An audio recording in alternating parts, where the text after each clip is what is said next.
Le bonhomme de pain d'épices. Il était une fois une vieille dame qui vivait dans une vieille maison de campagne. Un jour, elle voulut faire une surprise à ses petits-enfants qui étaient venus lui rendre une petite visite. Elle leur cuisina alors les délicieux pains d'épices qu'ils aimaient tant.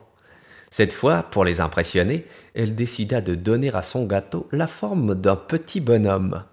Pour ce faire, il lui suffit d'étaler la pâte au rouleau à pâtisserie. Une fois étalée sur une feuille de papier sulfurisé, découper sa forme au couteau.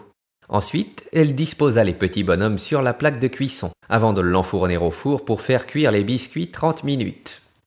Que ça sent bon! Ce petit bonhomme de pain d'épices devrait être prêt maintenant. La vieille dame ouvrit donc la porte du fourneau. À sa grande surprise, le petit bonhomme s'enfuit aussitôt par la fenêtre de la cuisine. Celui-ci se mit à courir à travers les champs pour échapper à son triste sort.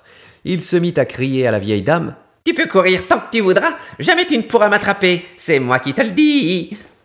La vieille dame continua de courir. Elle lui criait « Reviens, reviens !» Seulement, le pain d'épices fit la sourde oreille et poursuivit son chemin. Durant sa course effrontée, il croisa d'autres personnages qui l'attira dans sa suite, comme ce cochon qui le vit passer. Sans connaître la raison pour laquelle il fuyait, il se mit à courir avec lui. Pain d'épices, d'un air moqueur, s'écria au cochon « Vous pouvez courir tant que vous voudrez, jamais vous ne pourrez m'attraper !»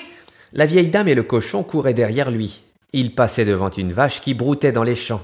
Elle entendit la vieille dame crier « Hé, toi, pain d'épices, n'entends-tu pas que l'on t'appelle? Reviens ici !» La vache décida alors de courir avec eux. Seulement, petit bonhomme de pain d'épices ne s'arrêta pas. Il poursuivit sa course avec la vieille dame, le cochon et la vache à ses trousses. Un peu plus loin, il passa près d'un champ où travaillaient un fermier et son fils. La vieille dame leur demanda alors d'arrêter le bonhomme de pain d'épices. Les deux hommes se mirent à courir, eux aussi, après lui. « Jamais vous ne pourrez m'attraper, c'est moi le plus rapide de tous !» cria le pain d'épices. En tout, il y avait 5 personnages qui couraient après lui. Avec le cheval qu'il croisa un peu plus loin, cela en faisait 6. Pain d'épices continuait de courir et de rire. Il s'arrêta d'un coup brusque, car il était arrivé devant une rivière.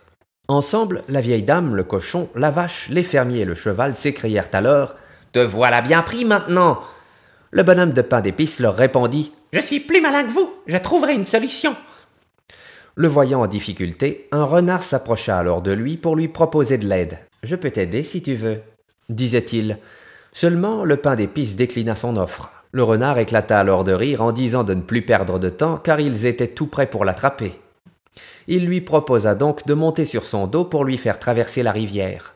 Convaincu que le renard avait de bonnes intentions, il sauta vite sur son dos.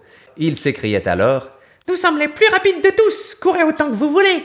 Au fur et à mesure que le renard et le pain d'épices nagèrent, l'eau devenait de plus en plus profonde. Le renard lui proposa alors de s'installer sur ses épaules. Malgré cela, pain d'épices sentait encore l'eau lui monter sur le corps. Le renard lui suggéra alors de monter sur sa tête, puis sur son nez. Le pain d'épices s'exécuta en continuant de rire. Il s'amusait comme un fou et il riait encore et encore. Tout à coup, le renard ouvrit sa bouche toute grande et attrapa le pain d'épices entre ses crocs. Il n'en fit qu'une bouchée. C'est ainsi que s'achèvent les aventures du petit bonhomme de pain d'épices.